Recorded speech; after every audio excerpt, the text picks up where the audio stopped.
once made 1.8 mil on one ad. One creative, and it was a meme.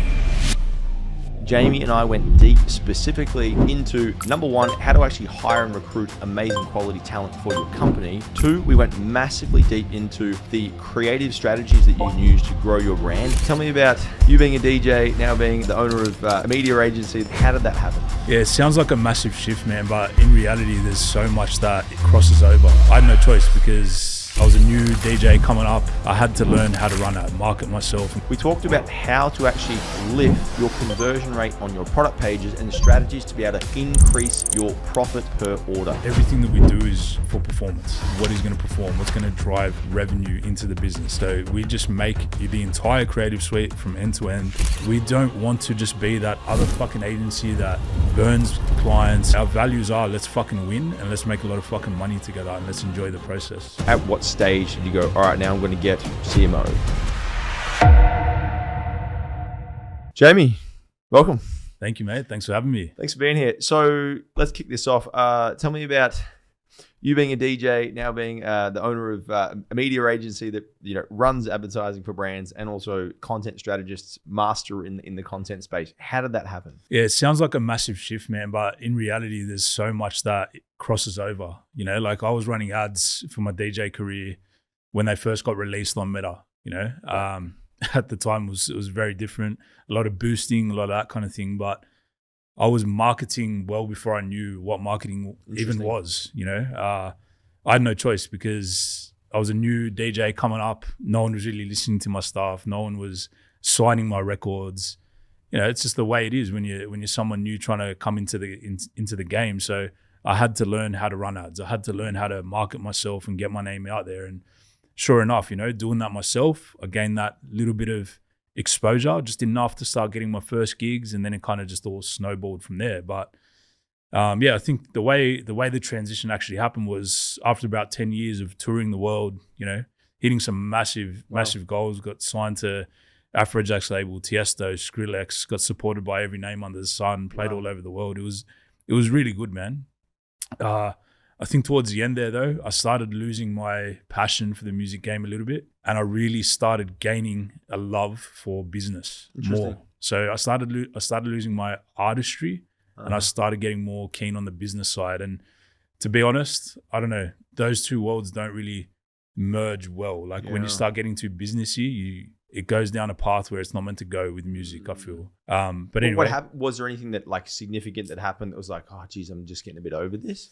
I think what it was, man, was I had a couple of big records, like number one on ARIA charts with Peking Duck, one of their side aliases. I had number one on Beatport. Hardwell ended up doing a version of my track, got signed to his label. It was a huge hit. And then I think, man, just that pressure of always having to come up with the next hit. And then some management teams that I was working with were trying to push me down, like, oh, you got to make commercial music because that's what makes the money and blah, blah, blah. And I never got into it for that, bro. Right. Like when I started, I was just making the things that got me to those heights was just doing what I wanted to do and being a pure artist and not letting the business get involved whatsoever, right? But then, I think as it sort of progressed and things got bigger and bigger, like contracts started coming my way and business dealings and getting screwed by this bloke and screwed by that bloke. And I had to become a businessman through it. And I think what happened was I actually enjoyed the business side more, and I actually started leaning into that a little bit more in terms of record label. Like I started my own record label. I started managing artists. I started doing all that kind of activity. And in my mind, that was what was going to be the next decade for me. Understood. But bro, music's fucking tough. Music's tough, especially managing an artist as well. You're taking 20% of their revenue. Right. But for a couple of years, they're not earning anything too. So right, I see what you mean. I think that just naturally progressed into, okay, how do I take all this marketing and creativity and all this stuff that I've learned and apply it to businesses? And that was a light bulb moment for me, bro, because all of a sudden, everyone was my customer. Everyone needed what I was doing. Everyone, from a local plumber mate that I had to, burger joint franchise, Milky Lane, he was in my network. He was booking me, Christian Avant was booking me at his events. So all of a sudden I'm like, wow, all of these people are my customers now. And that as soon as that light bulb went off for me, marketing agency was just like, boom, that's it. We're doing it. Well, I'm curious. This is just, and this is just a question I'm thinking about right now. Cause like I used to love like electronic music, and now I like watch, some of these big sets by like the Tiestos, and I'm like David Guetta or something like that. The other guy, like, and I look at these guys and I'm like, how the hell are you still doing this? Yeah. You know what I mean? What do you, like, from being more in that industry, like what are those guys doing that keep them so, because I'm like, you're like super old, and either you're like so high on shit that you're just jumping up there, up and down and going crazy, or you're like, there's some strategy there that they're doing to keep that thing alive. Because I'm like, you've been doing it for decades. Yeah. It's wild. 100%. So what they did, in my opinion, they mastered the business aspect of music. Right, these guys aren't making their own records, right? And I realized this about 2-3 years into Defiant, once I built my team, and at first I thought, no, I've got to do everything myself. I've got to run the ads, I've got to deal with the clients, got to do everything blah, blah, blah myself, because no one's going to do it better than me. Because that's how I was in my music industry. I was like, there's no way I'm going to work with a ghostwriter. I've got to write everything, I've got to produce it, I've got to mix it. I had this very closed-minded mentality. But when you look at the guys like Tiesto, David Guetta, they're running it like a business. They're running it the way it should be. They've got teams of creative people pumping out tracks, mixing, mastering. They're getting on stage and performing. And yeah, they might have a say in the records and, their taste, so to speak. But bro, they're treating it the way it's meant to be treated. And I think a lot of musicians, a lot of artists, they think that it's like taboo to get someone to work on your music or ghostwrite for you or do something like that. But what they don't realize is that that's how you have the longevity in the game, is by building a team around you. And don't get me wrong, there are some very fucking talented people, like Will Sparks, I'll name as one, who does everything himself. Like he probably gets some mixing and mastering help, but that guy's just a natural wizard. Wow. And no one can produce his stuff like him, for example, right? It's one that comes to mind. But that's a unique case, man. Got it. So most of them, it's like have different teams that do certain things, and then they're just like the figurehead that presents it and makes it look amazing. It's like, bro, this is mine, but it was like a whole creation, a whole team, multiple. Wow, I didn't know that at all. Exactly. Wow. And that's how they continue being relevant. They continue staying at the forefront, putting out tracks that people like, and stay consistent with it, But it's also a lot less demand. If you're the only one that's creating everything, I'm like, oh my God, how long would that take to do everything, versus a whole bunch of people doing a whole heap of things, and then you present it. I'm like, geez, that's a lot easier. That's it, man. Interesting. Yeah. And so the media buying, like getting passionate about that and driving into that thing, like was that something that you were doing it for yourself, and like how did that business kind of come about in terms of Defiant? Was that like just the next thing you started doing it for yourself and you got some clients? How did that happen? Yeah, so I started realizing, obviously I sat back and I said, okay, what skills have I actually built over the last 10 years in the music game that are transferable to something else? Marketing, creativity, reading a room, being able to be in a room. Like as a DJ, it's literally what you have to do. True. So I was like, okay. And then basically, man, it kind of happened pretty organically. Like I had a few people coming to me and saying, fuck, my business is struggling. I need some growth, blah, blah, blah. I was like, look, let me run ads for you. Don't pay me a cent. But if I kill it for you, I want a testimonial. I want a case study. Right. I did that 4 or 5 times with a few prominent people in my sort of circle, got great results. And that was just what kind of got the machine going, got the wheels turning. Got it. And then honestly, man, Christian Avant, shout out to him. Like he was one of the big brands. Milky Lane at the time was one of the first big ones that we really worked with. Wow. And we killed it for him. Got a testimonial. That testimonial is still running to this day in our ad account. And wow. Man, great story to tell. And yeah, just kept working on brands, kept building that skill, kept solving problems with media buying and adding the creativity to it as well, which I'm sure we'll get into today. And those two things, like when you pair good media buying with really strong creatives, that is how you win. And that's been our little secret sauce over the last few years. How do you like how did you because it's like when I think about media buying, I'm like, so there's like, I see media, especially with more and more towards like the platforms are running these days. It's like there's less quote unquote media buying and there's more like creative. Yeah, you know what I mean. Like the creative is the media buying through the targeting and then and all those good things. Yeah. So it's like prior to that, it was very much this like under wraps. You got to structure all these campaigns and ABO, CBO, all the actual bid strategy was very important. Like you had to do those things and it was quite technical. And then so that's what you would pay like an agency for, to do those things. And then the creative side would always be like, well, the client has to provide the creative. And I'm just thinking about it from the perspective of like the level of like ownership that you have when you go, I'm doing that bit and I'm doing this bit. Yeah. So it's almost like, because I look at it when I've previously in the past, I had like an agency for a test small group of clients. Yeah. And so it would always be the thing where it was like, well, your creatives don't work. Well, I guess that's why it didn't work. You know what I'm saying? 100%. And so like you're going and putting your balls on the line and saying, we're doing this and we're doing this. So it makes it a lot harder to have any excuses except for we're getting you results. Yeah. You know what I mean? And we've now also added CRO into the mix. So got it. So basically we're in charge of the creative, the media buying, and what happens after someone clicks too. So there's like full accountability now. Man, that's just always been the way that I've wanted to do it. Like I want to have a machine that can literally grow businesses. Like I don't want to just say, yeah, we deliver growth or we can help you grow your business when we can't really, or there's still like an out or a reason for it to not work.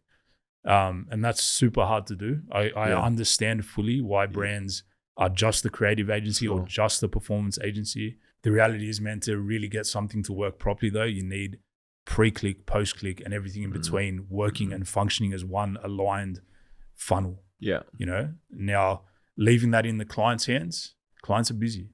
Clients don't know what to do. Clients know what to do with their brands. Like they understand their brand better than anyone else. They understand their customers better than anyone else. But executing the amount of creative that we require on a weekly basis to keep up and scale, it's just out of their capabilities. So I just thought, man, let's take that challenge on board head first. And we did it early. Now there's obviously a lot more people doing it. We did it early, and that was again the way that we broke through. Because when I started, man, I was looking at the agencies like King Kong, OMG, Megaphone, all these big behemoths. I'm like, dude, how are we going to compete against these guys? And the agency game was and still is so flooded. So we had to be defiant. We had to do something that other people weren't doing, and that's what it was. I like your approach in terms of, and it seems like so simple, but it's funny because like so many people don't do it in terms of like, let's take a few people, let's get them some great results. You know what I mean? Let's not charge them anything and just get some case studies. You know, but it's like so many times people are like, all right, I'm going to go and sell something.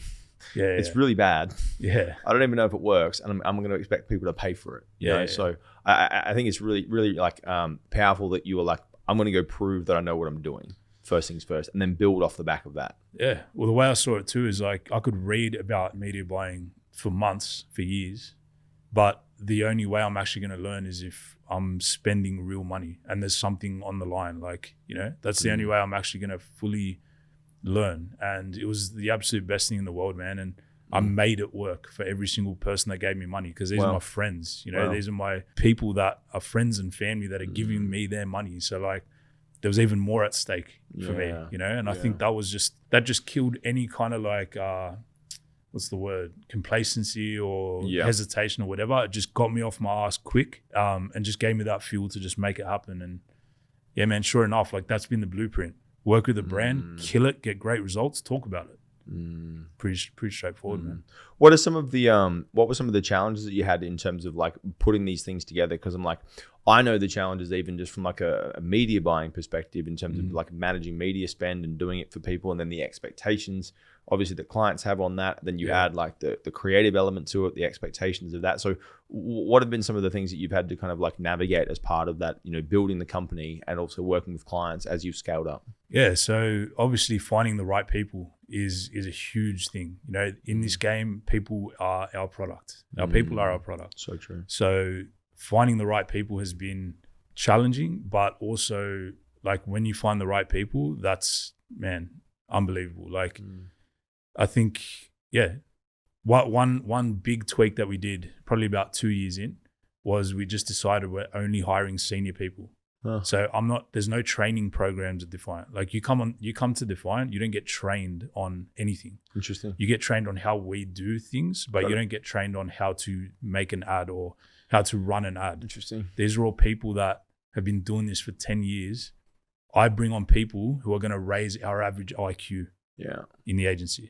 So when I'm assessing someone new that's coming on board, I look at it and I say, is this person going to raise our average IQ? Or are they going to bring something different to the table that we don't know?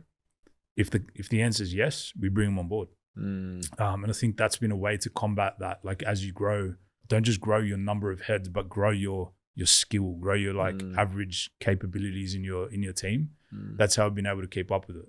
I love this analogy. It's like you as the founder generally, it's like imagine your business is like a ship, right? And then like you as the founder, you're like the cannon, right? Like that, you know, shoots the cannonballs off into like the enemy, right? For example. Yeah. And then generally speaking, what happens is the people in your team, they're like cannonballs, right? And so they're sitting there in the ship and they're like, yeah, like shoot me.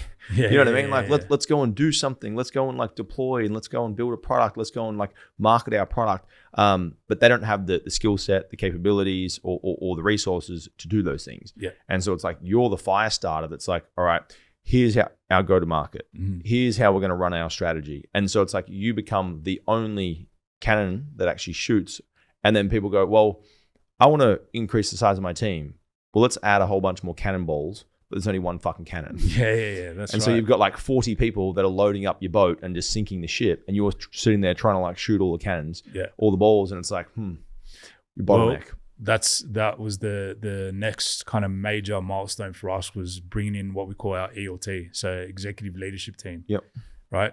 And to your point, you know, basically creating more cannons to shoot from. So, you know, now every single one of our service offerings has a department head who is way more experienced than I am. I'm dangerous in everything that we do, right? But I've brought in people who are the heads of each department who have been literally doing that one thing for 10 years, 10 years plus, in some cases like almost 20 years, our creative director. Right. And man, that was a massive thing for me. It's so hard for me to do. It was so hard for me to like let go of the reins, especially on the performance and the creative side, because that was what I started the agency doing that and really putting us on the map as a creative performance agency. Right. So handing the reins off to that was super hard for me to do. But man, let me tell you, like, and this is for any business owner out there, whether you're ecom, whether you're agency, whatever you are, getting very capable people in the seat, what it allows you to do as a founder is move on and solve bigger problems. And all of a sudden your bandwidth for growth just opens up massively. And again, super hard to do, but delegating, and it's much easier to do when you've got very capable people. That's another lesson I've had to learn the hard way. How do you manage culture? Because like one thing that I've found as well is that, you know, particularly with like maybe more junior people or people that you like gradually indoctrinate into the way that you operate in the company, it's like they likely have like, they might have lower like skill set, but they have like much better like culture fit. Yeah. Right. And so they might be like hungry as the day is long and they're like willing to work 80 hours a week and they're like, I'll do anything. But like they need a lot of direction. They need a lot of support. And then you might bring, I've had this as well. I've like hired like previous like, you know, marketing directors that I've brought in and they come with all their pedigree and all their track record. And then you throw them in there and you're like, oh goodness. You know what I mean? Skill set's there, but like culture fit is whacked. And I'm like, sorry, you got to go. Yeah. So how do you manage that? So I think a lot of that is before they even come on board. So the expectations that you set before you bring someone on board is super important. Like I'll give you an example of this. In our job ads, we literally say, this is a performance agency. We have a performance culture. It means you could be working up to 60 hours a week. Nice. I don't even look at anyone that says, like, we have a tick box. Are you in or are you out? Right? Anyone that says no, I don't even see their resume. Yeah. Right? Yeah. So all of a sudden, someone's read that and been like, I'm on board. Like, I'm on board, man. Like, I want something that's going to get me out of bed every day and like an exciting mission, you know? So I think just being honest with that up front, and then the first chats we have, we double back on that and we say, hey, notice you tick this box, like, you know what you're in for. If anything, when I'm on a call with a new talent, I don't sell Defiant. I try and make it seem like this is hard. This is difficult. Scare them away. Somewhat scare them away, man. Like see how serious they are about joining a team where there's nowhere to hide. And in fact, it's not even about that. It's just we want to win, bro. Like we don't want to just be that other fucking agency that burns clients and you know, no one really gives a fuck and they're just ticking boxes. Like that does not fly in our company. So yeah, like I said, I think just downplaying it. And what I find is like A players, they're actually excited by it. A players want that. A players love to hear that we're trying to be the best at what we do and we're trying to get great results because they've been at a company that just doesn't give a shit about their clients and it's just another number. Yeah. And that doesn't excite them. The other big thing is, bro, another massive lesson I learned was incentives. When you incentivize someone the right way, you don't have to motivate them. You don't have to do this culture bullshit all the time. Like, these are our values. These are our bro, our values are let's fucking win and let's make a lot of fucking money together and let's enjoy the process. Like that's the culture sets itself when you have the right people in there with the right incentives. It's so true. It's so true. I think I think perhaps I do a lot of work with Patrick Bet-David, and he said this thing to me one time where he was like, you don't have a behavior problem, you have an incentive problem. Yeah, 100%. You know, and it's like the behaviors that you're looking for are behind an incentive that you don't have. Yep. And so it's like you're telling people what to do and they have no reason to do it. It's like, why would I go and do this for extra time and spend all these extra resources and stress out more for the same pay? For a pat on the back or some culture feel good. Congratulations. Ping pong or some high shit. Five. Like, yeah, man, absolutely. And I think the big realization too is, as a business owner, we have unlimited incentives. Like the more that we grow the business, there's no limit to our incentive. What we've got to realize is that employees, their career is their business. Okay, so if you can create, one thing I love to do is create incentives where it's safe for me, but the upside we share in it. So what I mean by that is I do my numbers, we do our P&L, we do exactly what we need to hit our profit targets in the business. If someone's able to create more profit than what we were targeting, they're going to share in that with me. Okay, and all of a sudden we go from employee and boss to business partners in that goal. Yeah. And bro, like that's the best thing ever because all decisions are geared around making the business more profitable now, all of a sudden. So it changes, everything changes. And I learned that lesson way too late, but I'm glad I know it now because absolute game changer. Yeah. It's interesting though, because I also I think like I've had the reverse of that where, for example, I've had people in my team that I'm like, wanting to, for example, incentivize them financially and some personality types, like they are not that driven by more money. You know what I mean? Like they might be more like purpose oriented or they might like just want to do things for like a mission as opposed to just like hit this at the end of this month, here's your bonus, you know? And so I think the other maybe like side to that, as entrepreneurs, we always think that everybody just wants to make more money. Yeah. You know what I mean? So here's a bonus or here's this. I remember very early on, I read a book, Michael Masterson, Ready, Fire, Aim, and he talks about team members and the hierarchy of what they find important to them. Number one was recognition, number two was growth, and then number three was financial incentive.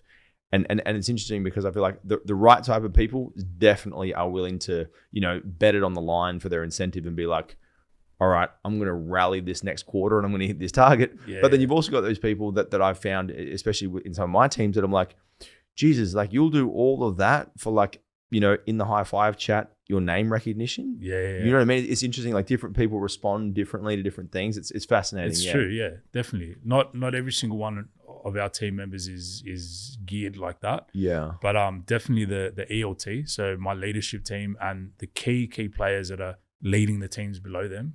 I've found that you incentivize them correctly, man. They take care of your rest of your team and they take care of the clients as well. Yeah. How do you I think this is definitely a challenge for a lot of people. So you're growing your business and you're like, okay, cool. Like at the moment I'm doing everything, which is what you were doing. And then so now you've got an ELT, right? And so you're like, at what sequence, at what stage did you go, all right, now I'm going to get CMO or X role? Because like these senior people with 10 plus years of experience, like they don't come cheap. Nah, you know what I mean? They're expensive roles, right? And they should be because they have good experience, and you wouldn't want to have someone average there. So it's like, how do you sequence it in terms of being like, all right, well, this person first, then how do you cash flow it in terms of being able to do those things? So how did you problem solve for that? Yeah, so basically just like I've got this concept of painkiller. Like what is the next painkiller that I can take to solve pain right now? Because I love that. Yeah, bro. It's just like So simple. Yeah, it's so simple, but it just helps Take the pain away. Take the pain away, man. You know, it's simple, but it's effective because in business there's so many fucking shiny objects hitting you 24/7, and it's like no, like that's all well and good, but what's going to solve the pain for me right now? And that kind of mentality is how I sequenced it out. Obviously the first things that I did were the things that I was most involved with, which was the creative and the performance, like managing those two teams. I had to get that off my plate to even think about being able to grow. So they were the first two hires that came in, and it took honestly about a year for me to fully just be okay with letting someone else run that area of the business. And by the way, it took a year and maybe 2 or 3 hires in each of the roles to really... As in rotation? Yeah. Someone comes in, 2 weeks later, they're out. Like, nah, sorry. Right. Not seeing what I need, Some lasted a little bit longer. But yeah, it took about a year of going through the motions to get the right fit and to get someone that I was happy leaving my clients with. Yeah. And then, yeah, man, like I said, after that, it was just like, okay, so what is the biggest problem? Like, where am I most focused in now? And I think as a CEO, man, you're just forever doing that. You're always figuring out how to replace yourself in the current thing that you're doing right now. Yeah, always. Like when I reflect back on it, that's exactly what I'm doing now and what I've always been having to do. So it's kind of like a bit of an ego death every time. But when you solve that problem and all of a sudden you got some bandwidth, you can start the next thing. Like right now, the HQ for us is a huge thing that I have the bandwidth for now. Because I've solved a lot of those problems. So yeah, isn't it funny when it's like sometimes you want to hold on to shit for so long. You're like, no. I need to control it. And then it's like the moment that you let it go. And there's sometimes like I've had it multiple times. You probably have as well. It's like when you come out of like one role or one department, you're like almost, who am I? Yeah. What do I do now? And then it's like you put your drive and attention onto something more valuable and more meaningful that's going to drive the company forward. I see so many people get stuck there as well because they're like they think that, well, no one can ever do it as good as me. Or like my wife is an amazing operator in the businesses that we run. And she has that exact problem where she's just like, no one can do it this fucking perfect. Yeah. And I'm like, I promise you they can. Yeah. You know what I mean? It's like you just need to teach them, or you need to show them, or you need to instruct them, or you need to find the best person that can do it. Yeah, it's such a blocker, I think. Yeah. For me, it's been, find people that are smarter than me in those areas. Because don't get me wrong, at the start, we didn't have the money to hire senior talent. So in the first couple of years, we had interns, we had juniors, we had whoever was just... If you were a cool person and you were G'd up, like, we get along. Yeah, we get along. You got the right energy. Come on board, man. Let's go. You know, and we'd teach you everything. And then all that would happen was, they'd be with us for a year, and then some other agency that was more established that had the money would just snap them up. Now we're that agency. Right. We're snapping up the talent. What was some of the maybe just like a side by side comparison? Like if you were to think back to you, like, having junior talent and you're sitting there and you're like, geez, this is tough. Like if you look at and compare the two, like what you're able to do now in terms of like maybe the time you have, the problems you're able to solve, the clients you're able to kind of service versus like back then, we're doing the best with what we've got. We've got, junior talent, like compare the two. So first of all, right now I sleep much better at night because, I know that. More sleep, tick. Yeah, more sleep, man, 100%. But, it's genuine. Like I know that my clients are being looked after by people who are focused on that 100%. Back in the day, I was the one that basically having to do everything and the final say on everything, the final tick on everything. No work went out the door without me seeing it. So I was constrained there, right? Yeah. The other thing was at the same time, I was trying to train up people, okay? At the same time, trying to deal with the clients. And when I reflect back on it, I was split in so many ways that I wasn't even the best person to be managing the clients. Like whereas now I've got senior people in place, their whole job is to take care of the clients. They're incentivized to take care of the clients. They get incentives, literal bonuses when the client does well, so their entire life is wake up and serve these clients, get the best results ever. Whereas my whole life is do a bit of this for Defiant, grow this, hire that person, take care of some clients, go back to Defiant. Like I'm split in a million directions. I think that's where I talk to so many business owners that are that, and they just can't let go. Similar to what you said before, is they're like, I love the idea of what you're saying, Jamie, but no one is going to do it like me. I'm like, well, I challenge you on that, because when you got someone there every day focused on just that, they're going to do it better than you. Yeah. It's hard for you to see that now, because maybe you've hired a few people that have let you down, or, you know, you've been in a rush to hire people. That's another huge thing too. I learned this from Pep Guardiola, just watching him manage Man City.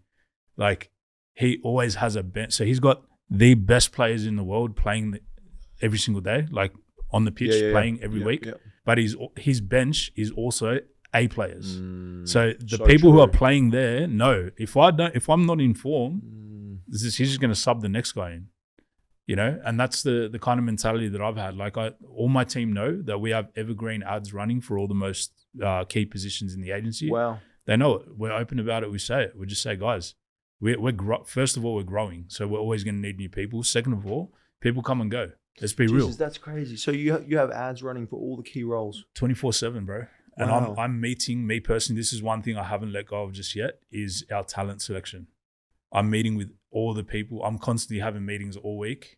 Not a lot, but at least 2 or 3 meetings with top talent that tick that box of performance culture, you know, that have the right criteria. I'm meeting with them, because I might not need you today, but in 2 weeks I might need you urgently. What's like what Reed Hastings says? I think he was one of the co-founders of LinkedIn. He said, you want to be recruiting all the time, and then once you find the right person, you find a seat for them. Versus 100%. Like, oh my God, I lost the seat. Holy shit, I need someone tomorrow. Hire a lemon. 100%, bro. That's right. And that a lot of my bad hires came from, shit, someone's just left. Oh my God. I need to get someone in tomorrow. Okay, fuck, that resume you'll came do. Through. Yeah, you'll do, get in, and then regret it. And I just can't get out of that cycle. You know, whereas having the bench in place, like, sometimes you lose that person. Sometimes you call them 3 weeks later, they've already got a job. Oh, well. Like, it is what it is. But if you're constantly doing that activity, you always have 2 or 3 people. A perfect example is our head of email and SMS. I spoke to her for the first time 2 years ago. I tried to reach out to her 6 months ago. Wasn't happy in her job. I'm chilling. I'm loving it. The job became a priority again 2 months ago. She was ready to go. Wow. You know, like, if I didn't hop on that call 2 years ago, that hire wouldn't have happened. And she's an absolute A player. But it's like you said before as well, it's like none of these things become possible if you're spending all day every day in the trenches doing Absolutely like 6 different things, fighting your clients, fighting your cash flow, fighting, you know what I mean, marketing. It's like, how are you supposed to be sitting there having, because it's like there's a reason that the biggest companies in the world fight for the best quality talent. Because like the best talent is why they're the best company. You know what I mean? And it's like all these people out there, I can't find the right talent. I can't, and then their talent recruitment process is like, yep, you'll do. 100%, man, 100%. And another key learning on that too is like, you know, you could pay 30% extra than the market's paying for a role, but get 1,000% extra output. I've seen that in real time, bro. Like, just paying a little bit extra to get the absolute best talent that you can afford is so worth it in the long run. And that might not just be through paying them a higher salary. It might be what we were saying before about paying market rates, but give them an incentive, give them the ability to earn outsized number than what the market is paying. You know, like if the average in that industry is like, let's say 150 grand a year for that particular role, put a plan in place that shows them how they can earn 250. Yeah. Right? If certain boxes are ticked. Mate, that's how you attract top talent, keep them around, keep them engaged, and get the results that you want, and everyone's happy. It's a win-win-win. It's a three-way win. Yeah. You're winning, talent's winning, clients are winning. How do you what's the conversation like with, for example, all right, I've just come in for your performance marketer type role. I'm like your senior guy. I'm like, cool, I'm crushing it.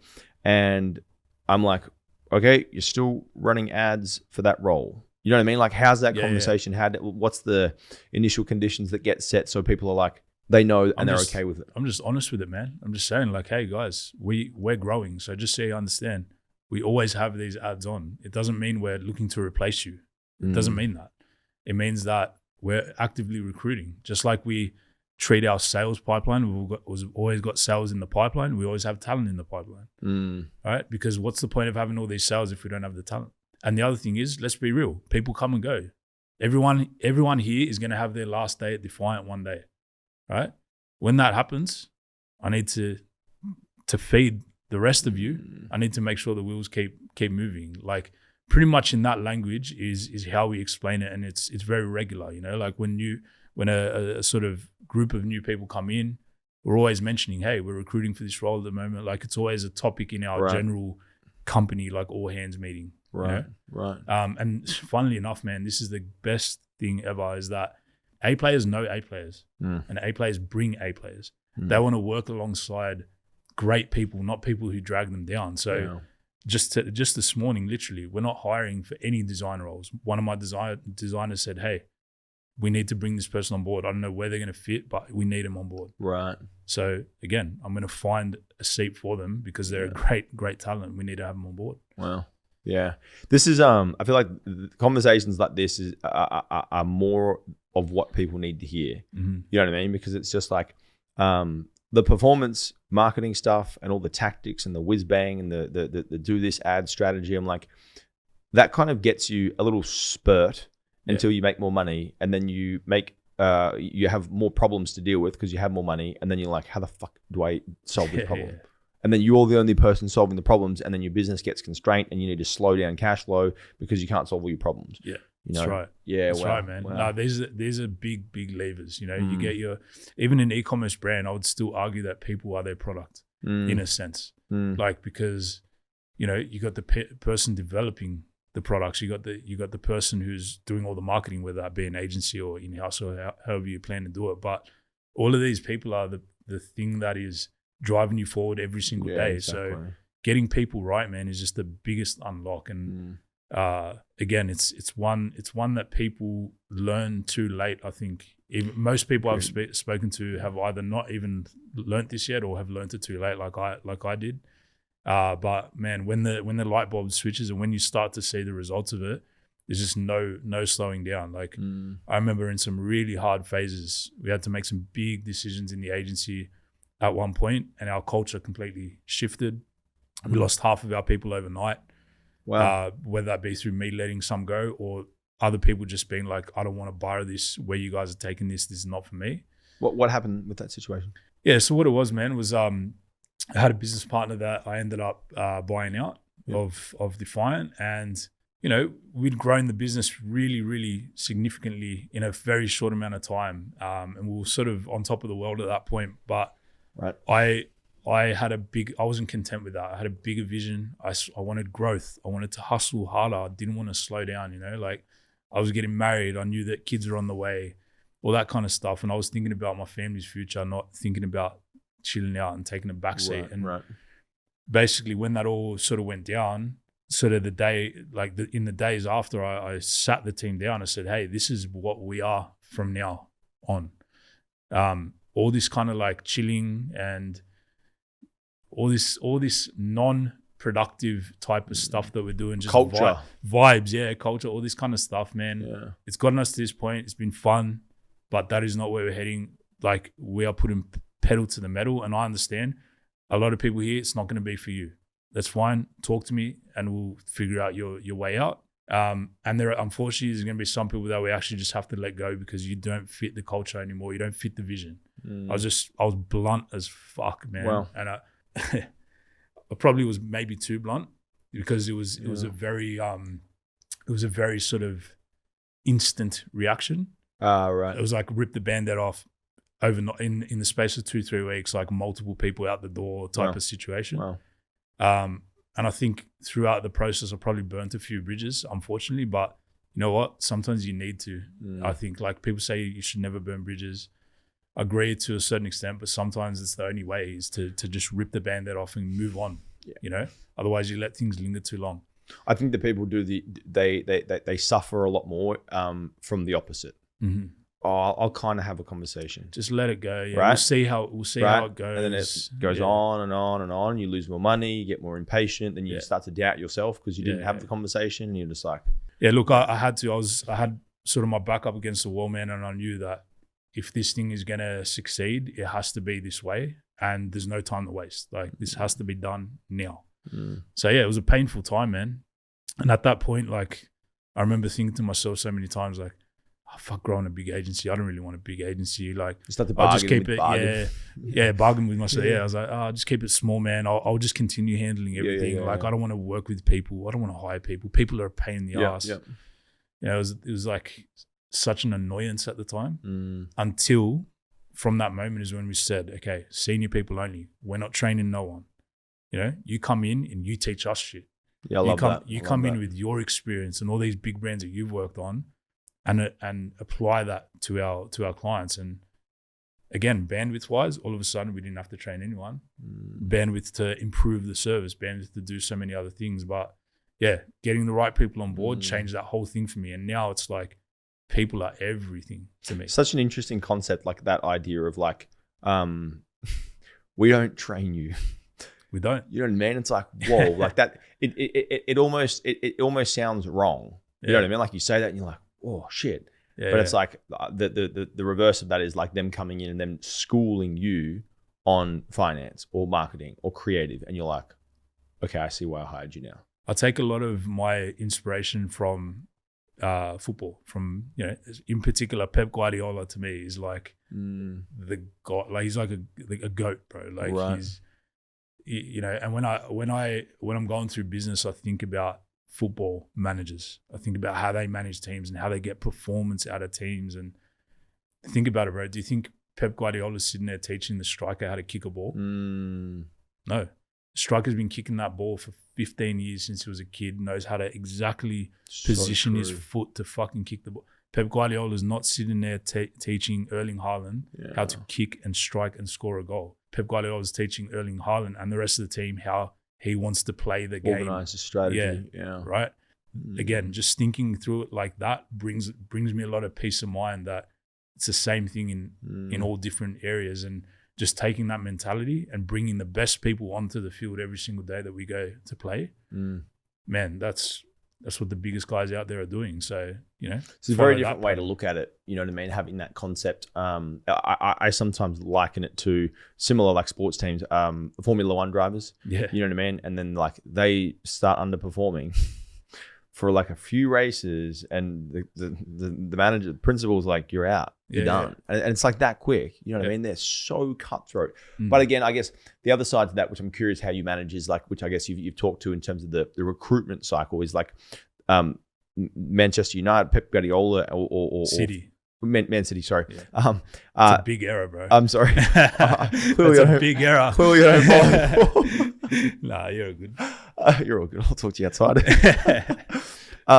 So clearly, like, they've got massive demand of people that want to be in the seat. Yeah. You know what I mean? So like, is your recruitment process the vehicle that brings people up into this? So you've always got that kind of influx of fresh talent pipeline. The same way that we look at sales, and we always must have a pipeline of new brands that want to join. We actually have a waiting list. So when a brand comes and works with us, we do our audit, we do our checks, we do everything. We make sure we don't just say, yeah, here you go. You want to work with us? Here you go. Let's go. We have a proper process that we run them through. We put them on a wait list until we're ready to onboard them. Right? It's not a hugely long wait list, but it's always at least sort of 2 to 4 weeks until we actually bring a brand on board. And the same thing is with recruitment, right? We just treat it in exactly the same way as sales, so that as we're making sales, we also have the talent to go with it. We don't want to be stretching people. I've heard like horror stories of people managing like 40 accounts at other agencies. Like, how do you think clearly about 40 different businesses at once? And they'd be telling me, you know, so I've hired from some of the biggest agencies. They've said like, man, there'd be months where 15 of my clients, I couldn't even look at their account once because I just didn't get time. It's insane. That's ridiculous, it's insane. Bro. It's ridiculous. Yeah. So and then the problem is that the clients that get the attention are just the ones that scream the loudest, and the people that probably need the attention, they don't get it. That's it. And like, even to a point where I actually got advised by one of the people that was running, I won't mention the agency, but one of the biggest agencies in Australia. He was a CEO there for a little bit, and I asked him, how do you measure retention? Of clients or clients, right? Of clients. And he said something that blew my mind. So he measures retention as money in revenue terms. So in the sense of like this month, that pod or that team was managing 100 grand in clientele, for example. Got it. Next month, they're managing 100 grand, 100% retention. It doesn't matter if 15 clients left and they replace them with 15. What? Yeah, it's just a pure numbers revenue game that they were playing. To me, that's wild, bro. Like that's definitely not the type of, like we measure it on clients that we start with at the quarter versus those same clients that we have at the end of the quarter. Yeah. You know, and our thing is like we retain clients via great results, growth, being that strategic partner that they just simply can't let go. The reason we lose clients, we lost a massive one the other day, it really stung, is we grow them to a point where it just doesn't make sense to have an agency anymore. They have to have it in-house. Yeah. And it's the worst, it's the best, it's the most bittersweet way to lose a client, man, because like you've grown them. So this particular company that we lost, man, I met him last year, 2024 in January. It was 4 people, including their 2 founders. By the end of the year, they had 85 staff worth 100 million and they're on their way to mega. So that story is mad to continue on with. It's mad that we got that in the books, but still it sucks to lose a client like that. But anyway, I do still celebrate when that happens because, you know, I know it's the like you were instrumental in making that happen. Yeah. 100%. Yeah. That's really, really special. Yeah, wow. I love that. Insane the story about like the measurement of like retention. That's like blowing my mind. Yeah, it's crazy. Jesus. Now, if you think to maybe on a bit more of a tactical level, like some of the creative things that you are able to help brands with, like how would you like sum that up first at like a 30,000 foot view, and then we'll jump into maybe some more of the specifics. Yeah. So everything that we do is for performance. So we just make the entire creative suite from end to end, but everything that we do is driven around what is going to perform, what's going to drive revenue into the business. Now, that's how it's been up until today. In a couple of weeks, we're going to be launching our HQ, and that's where we're also going to be opening up to like the brand awareness piece. Got it. The TVCs, the big brand kind of activity that can't be attributed to performance. Right. Because they're 2 different worlds, man. So when you say performance, you mean I can literally push this piece of creative live and track the revenue that it brings exactly in. How many clicks, how many purchases, what was the return on ad spend. Got it. Like performance language, right? Got it. The thing is though, and what we've realized is that we're growing brands so big that they actually need a brand strategy. Okay, because performance is one thing, but brand is a whole different beast, is a whole different ball game. Can you do both at the same time from what you've seen? 100%. Yeah, 100%. You can do both at the same time. But when I talk like big brand activity, I'm talking the things that can't be tracked, right? So you know, the out of home sort of stuff. I say TBCs, but it's like everything, catch up TV, all of that kind of stuff, even like guerrilla marketing tactics. Yeah. You know, there's so many things that are really hard to track outside of performance that make you that brand that's on top of people's minds. So like, true. I might not be ready for you right now, but when I am, because you've been in my face the whole time, you're the brand that I'm going to go to. Whereas performance marketing is more about capturing people who are in the market right now, getting them from seeing an ad to purchasing as quickly as possible. You know, that's my view on the difference. What size of a company would you say that would, I guess, benefit from looking at investing more into brand versus performance? Because like when I look at it, I'm like, okay, people typically like small brands, like they just need cash in now. Yeah, that's right. You know what I mean? That's it's true. like, they're like, oh, what's my, brand? I'm like, bro, just Forget cut the about brand that. awareness, Yeah. just do your performance. Yeah. So like, is there a level that you're like, get to this level, then start reinvesting into brand? Or like, how do you see that from your perspective? It's a tricky one. I don't think there's a one size fits all kind of approach. It's a hard one because I'm even just thinking about some of our clients and they're at all sorts of different levels doing it. Like I've got a brand still doing performance that's doing 5 mil a month. Yeah. And they don't even want to have the brand conversation yet. And quite frankly, they don't even really need to. Right. Like we're scaling month on month at the moment. However, for a brand like that, we don't want to get to a point where, okay, now we're starting to tap out. We have to do brand. Yeah, we'd rather get ahead of it. You know what I'm saying? So yeah, I don't know if I can answer that one, man, because it's not a one size fits all. Then we've got other smaller brands that they started doing brand activity in the sense of like, they didn't do any performance. They built their brand organically. They did it virally. They did, all these kind of ingredients. And now it's like, it's an amazing thing for us because we're hopping on board, and all we've got to do is throw fuel on that organic fire that's already been burning away. So it's hard to say, man. It's hard to say. I'd just say, like, don't neglect your brand. Yeah. At any stage. Yeah. At any stage. Like, yes, at the start, every dollar counts to you. Do the right sort of activities. But also what I say to new brand owners in the space, we don't really work with new brands or like smaller brands. Sure. But when someone like that comes to me, I say, look, rather than just going all in on ads from day one, why don't you spend your money on creation versus amplification? Okay. Spend your money on creation. So if you've got 10 grand to spend, rather than just whacking up some static ads with your product and throwing it out and running ads, you might get some sales, but it's not gonna be long-term effective for you. Yeah. I'd rather spend that 10 grand and get my product into 100 different people's hands, UGC creative, put them all out, give them some product and give them $100, right? And have all these pieces of content that you're posting organically, and out of those 100, guaranteed 2 or 3 of them are going to outperform the rest. So true. Then all of a sudden you've got 100 pieces of content plus 3 things that you can then amplify. So yeah, it's interesting because, like, I feel like what you just said there is exactly what is required, but it's like it requires a little bit more kind of like long-term thinking. Yeah. You know what I mean? I was speaking to another founder some weeks ago on the podcast, and he was saying, like, one of the things that led to the insane, I think they went from like 0 to $50 million annually in like 2 or 3 years, like crazy fast.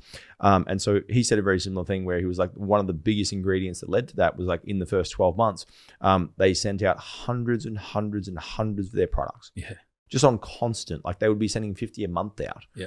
To different people, macro influencers, just having them post it, no payments, and then people are just posting it and talking about it, sharing the UGC, and you've just got this constant flow of UGC. And I think the thing that blocks people so much is I posted 2 of my products to a couple of creators. Yeah. Didn't really work that well. Can I take these 2 shitty pieces of creative and put some fucking ad spend behind it? And it's like, no, you can't do that. Yeah, man, it's a hard one because, like, obviously, unfortunately, ad agencies are pushing this narrative of like, just sign up and we'll get your results in 30 days and all this kind of thing. Yeah. And the truth is, man, like some brands come on board and in 30 days, like things are nuts. Like some of our case studies are in 30 days. Wow. What we've been able to achieve. And that's just the truth in some cases, but it's not all cases. And I think, brands definitely need to take a longer term lens on it. But what I would always suggest is, when you're looking at your budget, when you're looking at how much do I have to allocate? All right, I'm a new brand. I've got, 10 grand to spend on marketing a month. Yeah. If you start going down, okay, let me hire an agency. I don't know, maybe a small agency is like 3-4 grand, something like that. Okay, now I've got 6 grand to spend on ads. Fuck. Like, I just ate most of my budget on the agency, and then I've got a little bit left for ads, and then they're going to hit me up to make content anyway. What I would rather do is spend my money on creation and try and find, because I'm the brand owner, I know my product, I know my audience, that is going to fuel everything for me. Like if I get those pieces of content, I'll use them on my website, I'll use them in my emails. Eventually I'll use them in my ads. I'll have stuff to actually give to an agency in the future, and I would have created that momentum rather than sitting there paying an agency, their retainer, to work it out for me and to build that momentum for me. An agency should be someone who comes on to throw fuel onto what you've already started, not start the fire for you, in my opinion. I completely agree. And we've had a lot of our clients using TikTok, for example, and they'll just go and TikTok's so interesting how it's able to each video kind of like resets from 0, and it doesn't have any kind of like correlation to how many followers you have or your audience size. It's just like reset. And so it's fascinating because there's 2 or 3 I can think of at the moment that like they've had TikTok accounts with like 700 followers, 1,000 followers, right? And then they've like sold out of all of their products, and they've had ads or pieces of content just go viral. We've had it on one of our brands where we've had this like one piece of organic content. It's like 4 years ago now. That we posted, it got like 3 maybe 4 million views in like 48 hours. We took that thing, we put it into Meta, and that's been running now for 4 years. At the top of the account. How good. And it's like, oh my goodness! Like imagine if I had 6 of those things. It's unbelievable, mental. man. Another thing is we once made 1.8 mil on one ad. And one creative, and it was a meme. Wow. Believe it or not, man. So even when it comes to budget, like just being creative and being just crafty with what you're doing, like you can absolutely kill it, man. And this was in the travel space as well, which was really interesting. Like, I thought, look, when we first put it out, I was a bit on the fence with it. I'm like, is this actually going to work or not? Because obviously we're selling, $1,000 plus flights. But the thing was, it just connected with the audience so well. And it ended up being a $1.8 million ad for us. It's insane. It's insane. What are some creatives maybe that you maybe at the moment that you're looking at that you're like, brands need to be doing creatives like this? Yeah. I think this podcast style is huge for basically any brand, especially brands that are trying to build trust. So anything in the supplement space, having the founder on there talking and articulating why did you make this supplement? Like, why did you make this product? What are the benefits of it? I think this podcast style is an actually amazing way for founders to get themselves talking and transferring their conviction to their audience. Man, just anything TikTok first. Like if you can think when you're making ads, think TikTok first, and you're already massively on the right path because it doesn't feel like an ad. So true. And that's the thing, man, I got 6-month-old daughters right now, and they get the shits when their Wiggles show is interrupted or whatever. Like if we turn the TV off for 1 second, or if there's like it'll pop up or something that comes up, or even just like when it changes from one episode to the next episode, they get this shit. So like we're pre-programmed with ad blockers in our minds from babies, So when we see an ad, we smell it, we can spot it, we're scrolling to the next thing. When you think TikTok first, you're naturally creating stuff that feels like it's meant to be on the feed. And anyone that has used TikTok or Instagram knows, like you get into this scrolling pattern. So by creating in that way, you're hooking people in before they realize it's an ad. So true. So that's it's definitely, and this is why this podcast style is good as well, is because it can be an ad, but you're actually giving someone value. You're not just saying, buy now, here's the product, buy now. You're saying, hey, started it, and you're telling a bit of a story and you're resonating with maybe some of the challenges they're having with their skin or their gut or hair or whatever it is, I'm seeing so many more of these podcast style ads where it's just like, and I think I saw one recently, it was like Monday.com, I think it was. And then she's like, what CRM do you use? And that I'm like, oh my God, this is so horribly scripted, but it's like, oh yeah, I particularly love like the email writing AI tool. But it's still like you put a microphone in front of someone and maybe with some headphones, and all of a sudden it's like, oh, he must be saying something important. I need to listen to this. It's fascinating. There's another style that we're loving at the moment called EGC. Okay. Right. So employee generated content. Interesting. Okay. So user generated content, then employee generated content. What I mean by that is we've got some of our brands just in their packing orders. Got it. Right. They're packing orders, and it's just entertaining. It's behind the scenes. It's the employees, the behind the scenes of the actual store and the what's going on behind the scenes, and that is entertaining to people. This at the same time it's selling. So EGC is another really cool one as well. Yeah, well, I've seen that founder-led content working really well, where it's like, this is my story, this is why I'm building this brand, this is the problem that I'm solving. I'm seeing, like, especially in some of our community, amazing brands being built off the back of just like, hey, like I had this problem, I wanted to solve it for myself, this is what I created. That type of a content is like epic. What about on the creative, maybe like testing side of things? Because one of the challenges that I find all the time within the ad account specifically is kind of like, all right, I'm going to go and push, 20 creatives live, and I might run some broad audience, targeting. All the creatives get almost no budget except for like 2. And then I'm like sitting there and I'm like, okay, so are all the rest of them bad? Or like, how am I supposed to test? Or like, what are there some strategies that you've found to be able to like effectively test, creatives? Yeah, so we love this method called the 3-2-2 method. Okay. So basically every time we go out and create an ad, we create 3 versions of that ad. So as in like one particular hook or something? Yeah, so let's say it's a static ad, for example, the exact same visuals, but 3 different headlines. Got it. Above that, image. Yes. So three variations of the creative, 2 variations of the headline, 2 variations of the primary text. Okay. That is our model, right? That's our like framework, 3-2-2. Got it. And what we do is what you were talking about before is more like an Advantage Plus campaign where you just drop in all the creatives and you just let it rip and you let Meta sort of choose what's going to work. Absolutely nothing wrong with that. The way we like to do it is every test or every angle that we do for 3-2-2 has another ad set. And what we like to do is we like to structure our campaigns based on a product. So let's say you sell gut health supplements, right? And you've got like a debloating product. Got it. Well, we'll have a campaign for that product if that's a bestseller. And all of these tests are just banked up as a separate ad set in there. So we've got this beautiful track record for that product, every single test that we've run. Now, to your point about, some ads getting spent and others not, when you throw 20 ads in, obviously, that's going to happen. What we like to do is we like to have, for every product, we like to have one ad set that is always live, which is basically all of the winners for that particular product. Okay. And that might have 4 or 5 or 6 winners that we've identified in there. Got it. That's always running. Then we bank up our tests underneath that, and we usually have 1 or 2 at a time. We like not to have too many creatives running for the budget that we are spending, because again, we want to, when we launch a new test, we want to make sure there's enough budget for Meta to feed through it for us to quickly determine, is that a winner or not? Understood. If it doesn't get spent after a couple of days, we know that Meta's not preferring that over the winners.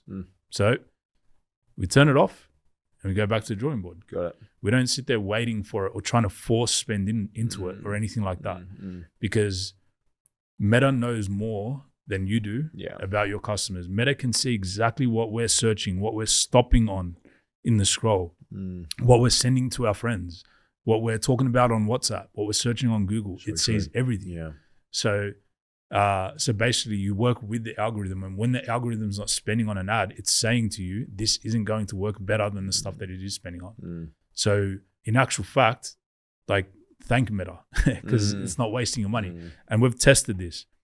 In that structure where I said, different ad sets, you can actually force minimum spends into an ad set to get it to spend. So we've actually done that when one hasn't been spending, that we've been like, man, this is a banger ad. Like, we force it in, gets a few purchases, but then dies out. Right. Yeah. We've tested this with like a lot of money, and every single time Meta's been right. So it's a hard one to just let the machine do everything. And so many people say, just trust the algorithm and blah, blah, blah. It's true. It's actually true though.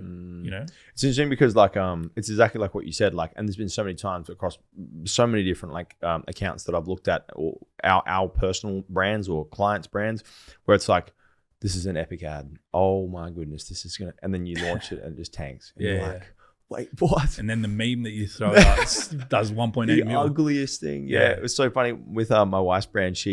When she launched it, so she had a whole bunch of this like incredible quality content. She spent thousands on like the videographers and all these like amazing, really polished, like amazing quality stuff. Launched it, really ordinary performance. And she's like freaking out. She had just bought like containers worth of stock. She's like, oh my goodness, this is a mess. Like, what's going to happen? I didn't even know if this product's any good. And so she had like one of the competitors' beds in our house, and then she put her bed next to it, and it was like way bigger, way more fluffy. It looked amazing. And she just snapped this like dirty photo on her phone, like blurry, and then put like us versus them. Put a line, and it was like boom. Now let me go back to this brand thing that we said about before, right? So that $1.8 million on a meme only worked because we were doing some nice polished stuff as well that was building trust. Got it. Okay. Like, that stuff was in the market. This is where like sometimes people go all in on the ugly stuff, and then they completely neglect the brand, and they just go from meme to meme to meme, and they're not really building the right type of long-term audience. And do you get what I'm trying to say? And they tap out at they can only get their spend to X amount. Sure. Because they're just hitting the people that find that. They want the ugly stuff. And they're like, oh yeah, that's cool, I'll click that. But there's like different people at different stages that want to see different things. Oh, absolutely, man. There are so many people that want to see the nice polished stuff. And that's what builds that trust. Like, why do you think, all these brands are still doing TVCs to this day? Why do you think why do you think McDonald's spends money on advertising? Like they spend money on ads and they do big budget stuff as well, so that they're constantly in the minds of people and ingraining themselves in. When you do a meme that doesn't have your brand on it, you lose that. You might capture someone in the feed quickly because it's funny and you get them and they convert. But you're missing on that opportunity to ingrain your brand into people's minds who aren't ready right now. What are some of the, like, do you see patterns in terms of like brands that you work with? Maybe there's like, they're trying to get above $1,000 a day, $10,000 a day. Are there some blockers that you just like, if you could solve this, or if you could have more of X, like, do you see any patterns around that? Yeah, a huge one is, even with some of the bigger brands that are spending like 30 grand a day, they're completely neglecting their post-click experience. So a lot of brands, great ads, you know, scaling, product market fit is there, returning customers, everything's really, really good, and they're scaling, they're spending 30 grand a day. And then they eventually hit this kind of thing where they're spending a lot of money, but it's just getting less and less and less efficient. Got it. But their only lever is spend more, and like, let's even it out by getting customers. And then they start thinking like, oh no, don't worry, we'll make up for it in LTV. Like, it's okay if it's not profitable today, it will be in 6 months. Right. I understand that mentality. It's a ballsy mentality to have. I would rather be profitable earlier than that. And the way to do that is to make sure your funnel is completely watertight. So a lot of brands are just focusing on that scaling activity. Got it. They're not thinking about what happens after someone clicks. Okay, and this is the key thing that I see with those brands is they have beautiful landing pages, unreal. Like someone sat there and gone to the effort of really thinking it through psychologically, all of that. But then they bring on an agency or they try and do it in-house, and they've got like 2 separate teams doing the ads and doing the the landing page. And even though the ads are great and the landing page is great, they're not aligned. They don't talk to each other. Yeah, they're not aligned. So we're making a promise in the ads, and then they're getting to the landing page, and that's not followed through on. Interesting. And that's where people are dropping off. Right. So by fixing that and making that watertight, without spending a cent more on ads, just by increasing conversion rate, that's that next, that affords them that next ability to go to 50 grand a day. Makes sense? It's the coolest thing that I love about the conversion rate focus as well is when you, for example, get your conversion rate to 2% to 4%, like it. I wouldn't say it remains at that level, but it's a lot more fixed than ad performance. Yeah. You know what I mean? Like you lock 2 to 4%, and that goes straight to your bottom line. Jesus, like substantial improvements on your performance. Or even just maintaining a 3% at scale. Very true. Right? Very true. That's the other key thing. Like obviously, there are some big leaps that you can take, especially if there's just like broken things on the side and just like absolute no-brainers on the site. That will give you that massive jump. But even like with a lot of brands that we work with, the goal is not to even increase the conversion rate. It's like, that's an acceptable conversion rate. Just keep it there, but scale the shit out of our ad. Yeah, interesting. Does that make sense? Yeah. Because there's only so much that you can do in terms of conversion rate tactics and like big levers. And then after that, it becomes all about A/B testing. So that once you've ticked the big boxes out and you've got your ads aligned with your landing page, after that, it's all incremental things like such as, you know, is UGC as the first image in our carousel working better than a product? Got it. Right? Things like that. Or even just like the color of the add to cart button. These are like all small things, but it can make those little tiny small percentages and they all start adding up. But you don't get to that until you've ticked the big boxes with CRO. Yeah. You know, and one of the biggest boxes, even with a shit landing page, if you just make sure that your ads are aligned with your post, like your pre-click and your post-click are aligned, just that alone is a massive lever. So you mean the offer, the messaging, the language, like it's like this is saying the same thing as what it says on the landing page. I'll tell you a classic example that I see every day. Client's got a product, they're selling gut health supplements, okay? And they say, well, yeah, our target market's 50-year-old women, but it's also 50-year-old men. It's also young women that are experiencing this issue. It's also this and that. So they're like, yeah, everyone's our customer, right? So they make ads for all of those people. And then on the landing page, none of those people are shown. Right. Like that's the perfect example about like misalignment, you know? They're just making ads and offers and putting messaging out that is just for everyone, but the landing page is only one landing page for everyone, if that makes sense. So 100%. It doesn't really appeal to anyone. 100%. The 50-year-old woman's clicking on the ad because it's a 50-year-old woman, UGC, whatever. She clicks on it because it appeals to her. She gets to the page and it's not really resonating with her because the language there is vanilla because there's only one. Whereas simple tweak to that is you're targeting a 50-year-old woman, have a 50-year-old person in the UGC, talk about 50-year-old women problems, landing page, talk about menopause, talk about those things, hit that person in the field so that when they click the ad and they land on the landing page, they feel like they're in the right place. This is for me. Where has this thing been all my life? That kind of thing. Yeah? It's such a good point as well, because I feel like people are like the ad side of things definitely is like people focus on that a lot more. I like that you raise this because it's like, all right, create some more ads, create some different creators in the ads, put some more offers in the ads, get in different locations, do some podcast stuff in the ads. But then it's like, just drive all that shit to the same fucking product page. That talks to everyone and doesn't really literally talk to anyone. And it's like, oh, I'm expecting that it's going to continue converting, and no wonder my conversion rate goes down. Exactly. Yeah, it's such a big problem. At what point in spend would you start doing this? Because like, naturally, I wouldn't recommend probably doing this on my side until a certain level. You know what I mean? Like, when do you see this? Well, I wouldn't even recommend talking to all these different avatars until you're scaling and you have lots of money to spend on that. Focus on one avatar, scale it. Then as soon as you're scaling that and that is profitable for you, select the next avatar, create a landing page for that avatar, scale that and go again. Like, too many brands are just trying to speak to everyone from day one. And your message is just diluted. You know, especially the gut health supplements I love because we've got a few massive results in that space. And I've learned a lot about that audience. And man, it's the perfect example because you've got like men and women both have gut issues, but men and women both have different gut issues. And like different effects. So if I'm trying to target a man, okay, and I'm sending him to a page and on that page is just women with the product, like it's not going to feel right, man. No Whereas you talk to a man about his man problems in the ad, he clicks on it because he's like, oh, fuck, yeah, this is for me. Yeah, I'm experiencing that. So oh, wow, this is a solution. And then he lands on the page and it's all blokes talking about how it's helped them and the photos are blokes and the benefits are benefits for blokes. Yeah. All of a sudden, you can see, right? It makes so much sense, but brands just don't think that way. They're like, that's my website, that's my product page, just drive everyone to that page and happy days. And if it's not working, I must have an ads problem. Yeah. I must need a new agency. Like my current agency isn't working. Let me go to the next one. And they just like keep stacking the problem, but no one's actually thinking and sitting and looking at what the issue is. Perfect example the other day. Had a brand coming on board, pretty well-known brand. Again, targeting more of a older demographic.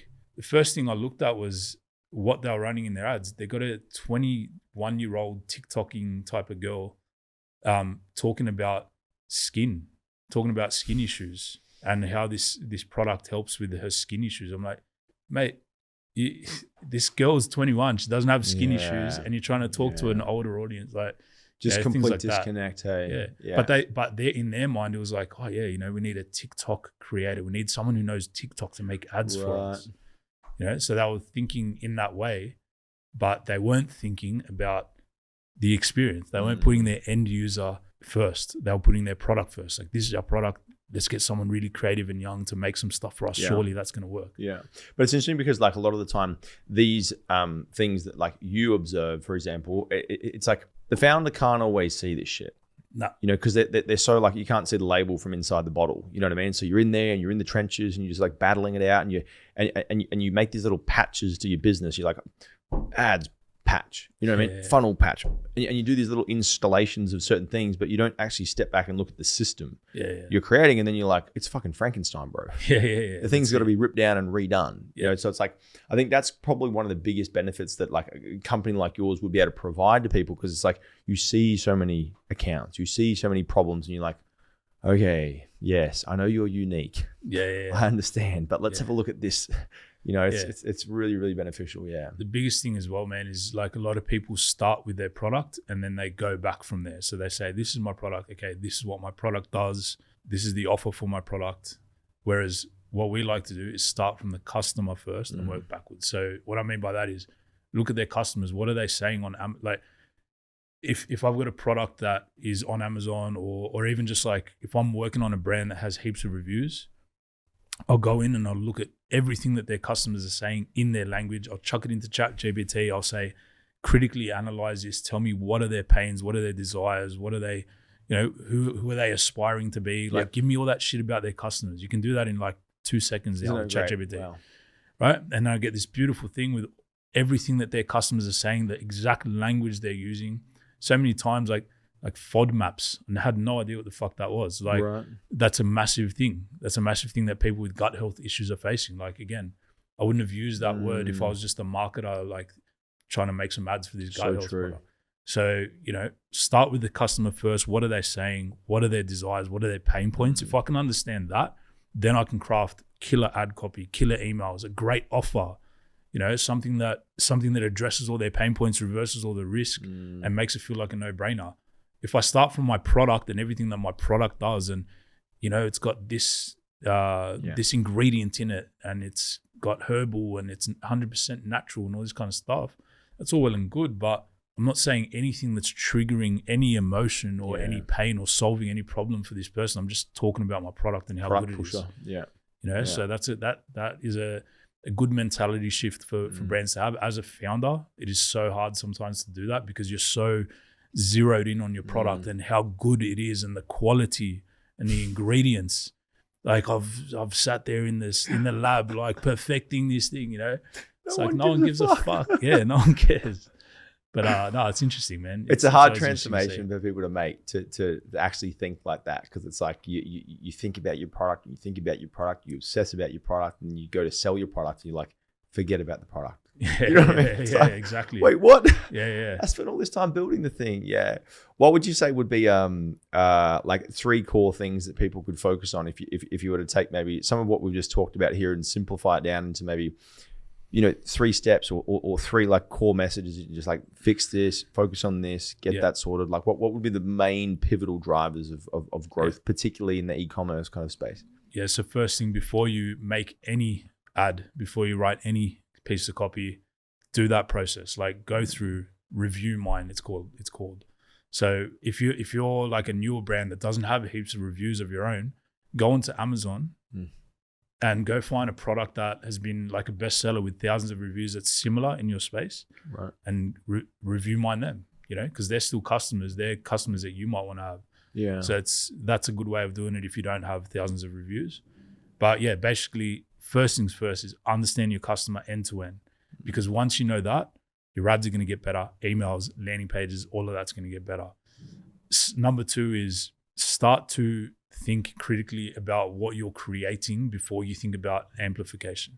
So once you have that research, once you have that understanding, go into creation mode and spend your budget on creating, because the truth is you need content to be able to amplify it, to run it in ads. And when I say you need content, no, it's not hop on Canva and whip something together quickly, right? Obviously that can be done too, but I would rather spend my budget on creating as the best content that I can, so that I've got something to spend on ads later. Yeah. And, especially if you're a newer brand, don't put that in the hands of a cheap agency as well at the start. You're just going to waste, you're going to feel good because you're saving money and it's cheap and whatnot, but try and do as much of that creative as you can at the start. Yeah. Build relationships with creators, get a good vibe for get in the creation habit, get in the habit of creating. And that way, even when you do work with an agency in the future, you will be able to give them quality. The resources. Yeah. Perfect example is like G'd Up now, that's a client of ours now, and we can do every single piece of creative for them. But the founder, Jake, is such a creative guy that every single time we do a drop, he's throwing his creatives into the mix. And the combination of the like founder-led creative and performance creative is that beautiful synergy of like brand and performance. So if you get into that habit as a brand owner, no matter what you work with, whether it's your in-house team or an agency, you're not going to leave it all in their hands. You're going to be creating stuff as well that is, that is going to work, or that you're getting data on all the time, no matter who you're working with and coming and going. And there's a certain level of belief that you have when Exactly. you're creating content. You're like, I'm talking about my thing. Yeah. You know what I mean? It's like That's very it. authentic, and you just like Only preaching. you can talk about it in that way too. So it's another pillar of ad creative that only you're going to be able to, to execute on. Very true. The third thing is, man, is just like, don't neglect the post-click experience. Yeah. You know, and I'm very heavy on this at the moment because we're at that point where brands, like, we're really trying to push this message to brands because, you know, we're just seeing it. We're seeing the results from it. And we're seeing brands that are stuck at, like, let's say even $1,000 a day, $2,000 a day in spend, and they're just stuck. No matter what they do, they can't get past it. And in every single case, it's like, hey, you actually don't need to spend more at all. You just need to align everything, like we said before, and actually focus on the post-click experience. What happens after someone clicks? That alone is a lever that is just unlocking massive growth. So do all the creation, do all the ads, do all that kind of stuff. The third one is, don't neglect that post-click experience, because that is a huge lever. Like, being able to spend the same amount and double your business without spending a cent more is possible with conversion rate optimization. Just like you said before, going from 2 to 4%, double your business without spending a cent more. That's exactly right. Yeah. Dude, this has been really, really, really insightful. I love the way you kind of like walk through all the process, and particularly the post-click experience. Yeah. I think that's something that coming from, like, obviously being in the creative agency type space, it's like, you know, you being so focused on that also gives me tremendous amount of like confidence that it's like, okay, cool, I can do the front end really well, but motherfucker, I care about the back end a lot. You know what I mean? And it's like being able to look after that whole funnel is really challenging. So props to the work you do. Who is like an ideal founder or ideal kind of like brand that might be like a perfect fit for perhaps being part of the wait list of Defiant? Yeah. So look, brands doing $1 million in revenue per year is like the sort of where we start. It's like a starting point, but the ideal brand for us is brands doing $1 million a month. Got it. Right. That's where we really come on and we just accelerate it to massive heights from there. And also the other thing is, in all honesty, a brand doing $1 million a month, they've worked a lot of stuff out. They've gone through the motions, you know, but again, they're at that point where they just cannot crack past that. Or even if they're like doing, you know, $500K a month, they're struggling to reach that $1 million a month. And like I said before, in almost all cases, it's because of the whole funnel not being thought of correctly. Yeah. So, you know, and that's the service that we provide. We solve that problem for brands. So anyone in that kind of territory is an amazing fit for us. But look, we're always helping out smaller brands. We've got a lot of free content. We've got a community as well, a school community as well. So, you know, we're doing things to help everyone because we know every brand needs what we have. Yeah. But yeah, in terms of taking it off brands' plates, that's $1 million a month. If you're doing $1 million a month, let's talk. Love it. And where can people hang out with you? Where's the best place to spend some time and maybe connect with you, message you if people want to get in contact? Yeah, so just Instagram, Jamie Kritharas. On Instagram is probably where I'm most active, and just our website. You know, jump on there, inquire if you're interested. But yeah, pretty active on Instagram. So nice. I appreciate the work you do, man. I think it's I can just tell how much you care about your clients, you care about performance, and you're doing it for the sake of doing it. You know what I mean? Because you want to do it right, and it's not like I'm sitting here to I'm not sure, be all wanky about it. It's just like I want to drive great fucking performance for my clients, which is really evident. So keep crushing, dude. I appreciate you. Thank you, man. Thanks for having me. Appreciate it. Legend.